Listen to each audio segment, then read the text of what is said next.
नमस्कार दोस्तों, आज की इस वीडियो में हम डिस्कस करेंगे साइकोलॉजी के कुछ इंपॉर्टेंट क्वेश्चंस जो मेनली प्रीवियस एचपी टेट के एग्ज़ाम में ये क्वेश्चंस पूछे गए थे। तो फ्रेंड्स, इन क्वेश्चंस के मैं आपको जितने भी आंसर बताऊंगा वो फाइनल आंसर की के अकॉर्डिंग ही बताऊंगा जो एचपी बॉस धर्मशाला ने जारी की थी। तो फ्रेंड्स, आपने वीडियो पे एंड तक बने रहना है। अगर आप चैनल पे पहली बार विजिट कर रहे हो तो चैनल को सब्सक्राइब ज़रूर कर दें। तो फ्रेंड्स, अगर आप एचपी टेट की तैयारी कर रहे हो तो इसके लिए मैंने एक अलग से प्लेलिस्ट बनाई है जिसका लिंक मैंने डिस्क्रिप्शन बॉक्स में दे दिया है। आप वहां पर जाकर वीडियोस देख सकते हो। तो फ्रेंड्स, वीडियो पे आपने एंड तक बने रहना है और इन क्वेश्चंस के आपने शॉर्ट फॉर्म में नोट्स जरूर बना लेने हैं क्योंकि रिवीजन के टाइम ये क्वेश्चंस आपको काफ़ी हेल्पफुल साबित होंगे। तो फ्रेंड्स, वीडियो को शुरू करते हैं। क्वेश्चन नंबर फर्स्ट में बोला गया है कि फिट्स के अनुसार कौशल अर्जन का चरण है।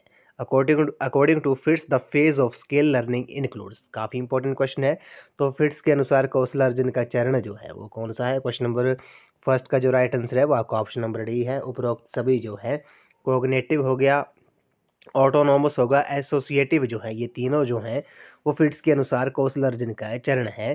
फेस ऑफ स्किल है ये लर्निंग इंक्लूड्स। तो ऑप्शन नंबर डी जो है इस क्वेश्चन का राइट आंसर है। क्वेश्चन नंबर सेकंड पे चलते हैं। डैश उन व्यक्तियों के साथ काम करते हैं जिन्हें संवेगात्मक और अभिप्रेरणात्मक समस्याएं होती हैं। Dash work with persons who suffer from motivational and emotional problems. काफ़ी इंपॉर्टेंट क्वेश्चन है। क्वेश्चन नंबर सेकंड का जो राइट आंसर हो जाएगा वो आपका ऑप्शन नंबर ए है।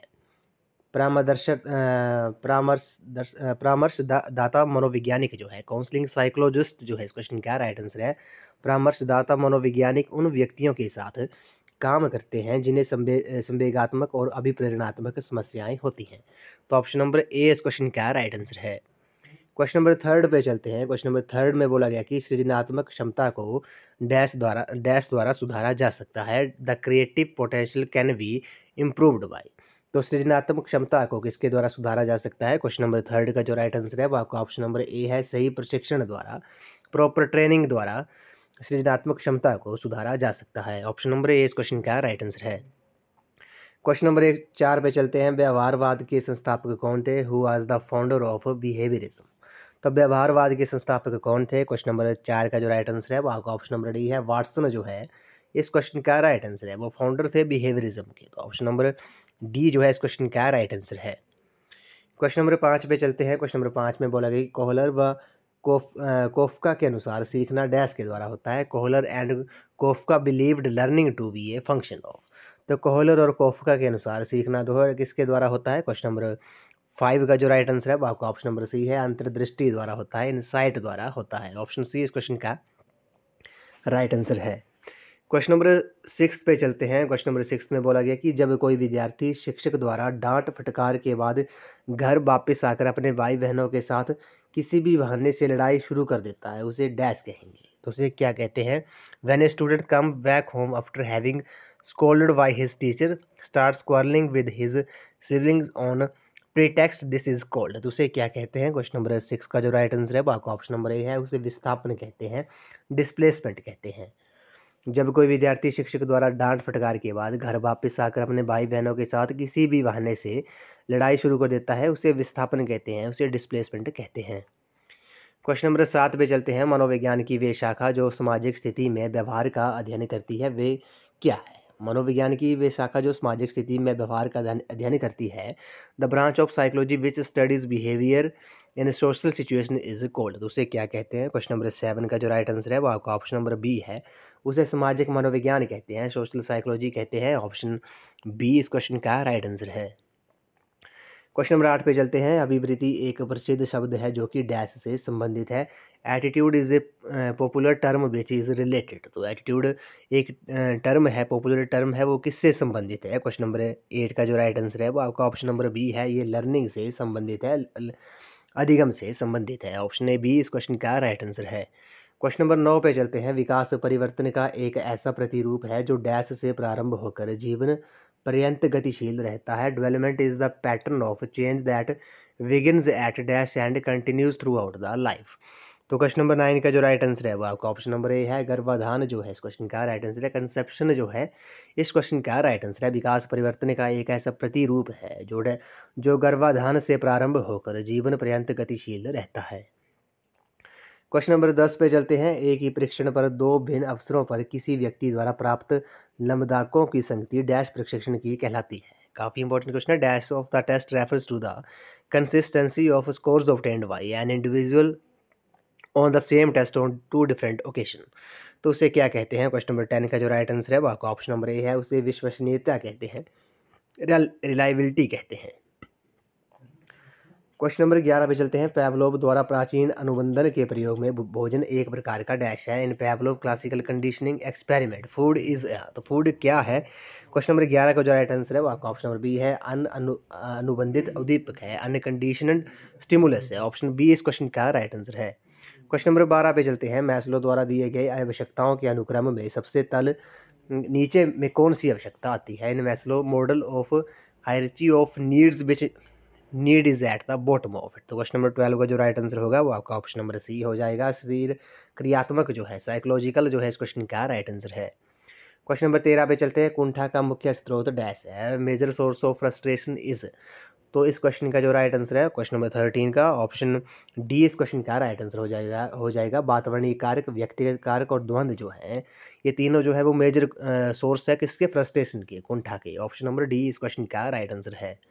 क्वेश्चन नंबर 14 पे चलते हैं। आइजैक एक डैश मनोवैज्ञानिक थे। ये क्वेश्चन रिपीट हुआ है। आइजैक जो है वो वाज डैश साइकोलॉजिस्ट। तो कहाँ के ये साइकोलॉजिस्ट थे? क्वेश्चन नंबर 14 का जो राइट आंसर है वो आपका ऑप्शन नंबर सी है। ये ब्रिटिश मनोवैज्ञानिक थे। क्वेश्चन नंबर 15 पे चलते हैं। फ्राइड ने मनोविज्ञान के किस स्कूल की स्थापना की? वे school of psychology was founded by Freud. तो क्वेश्चन नंबर 15 का जो राइट आंसर है वो आपका ऑप्शन नंबर बी है। मनोविश्लेषण जो है, साइको एनालिसिस जो है, इस क्वेश्चन का राइट आंसर है।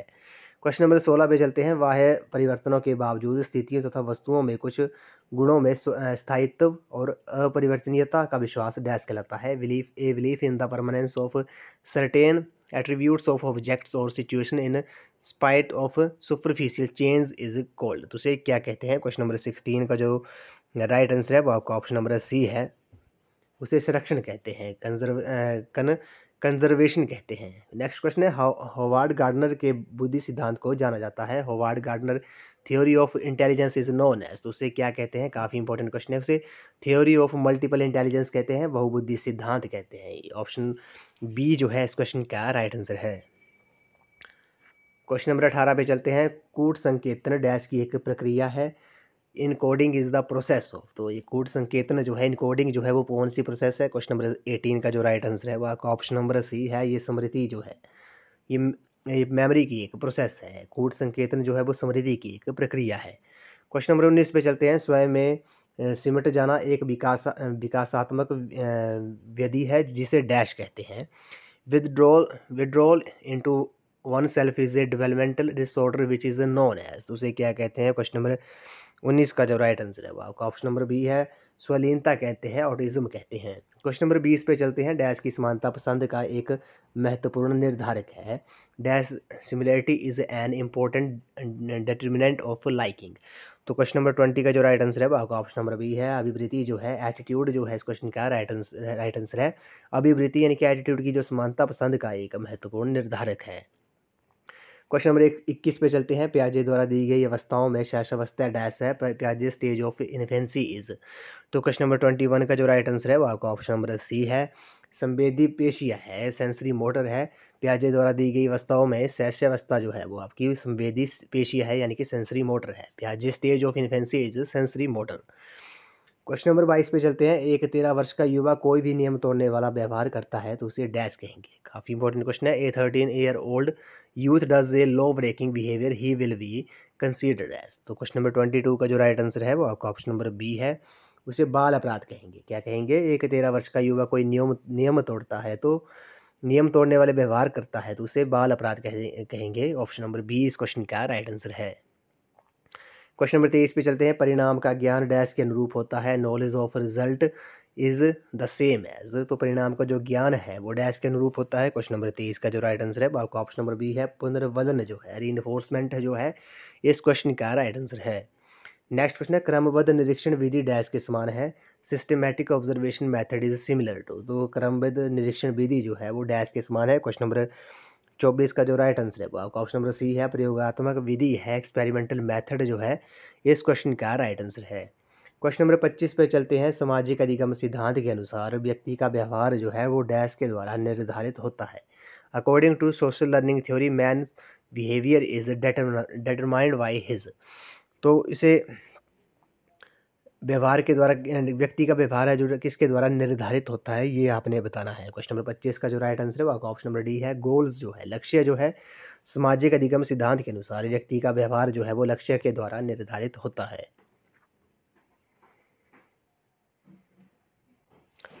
अगला प्रश्न है, दौड़ते वक्त मस्तिष्क का कौन सा भाग शारीरिक संतुलन को बनाने में योगदान करता है। While running which part of the brain is mainly responsible for maintaining physical balance. काफ़ी इंपॉर्टेंट क्वेश्चन है। क्वेश्चन नंबर 26 का जो राइट आंसर है वो आपका ऑप्शन नंबर बी है।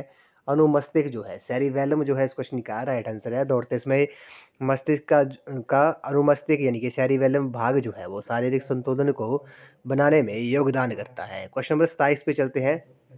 आरवी कैटल ने व्यक्तित्व परीक्षण बनाया जिसे डैश नाम से जाना जाता है। R B Cattell made a personality test which is known as. तो उसे क्या कहते हैं। क्वेश्चन नंबर 27 का जो राइट आंसर है वो आपका ऑप्शन नंबर सी है।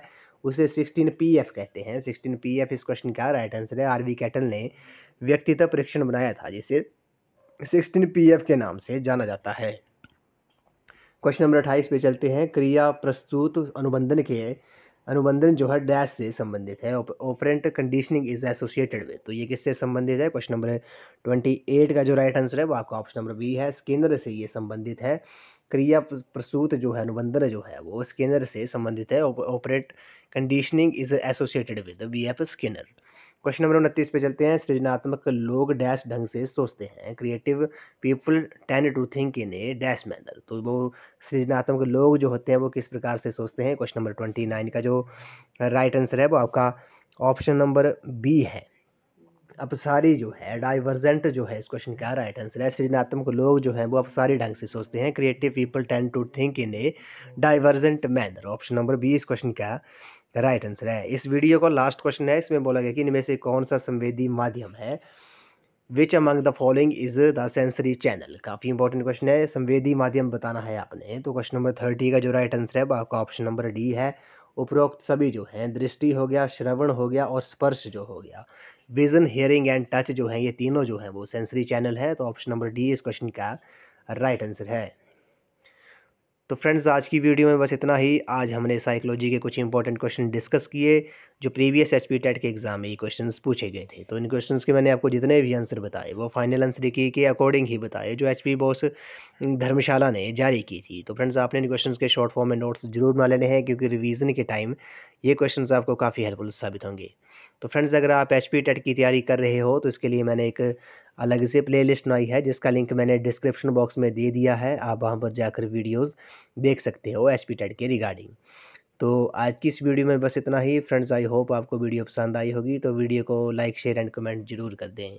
तो आज की इस वीडियो में बस इतना ही। तो थैंक यू फ्रेंड्स।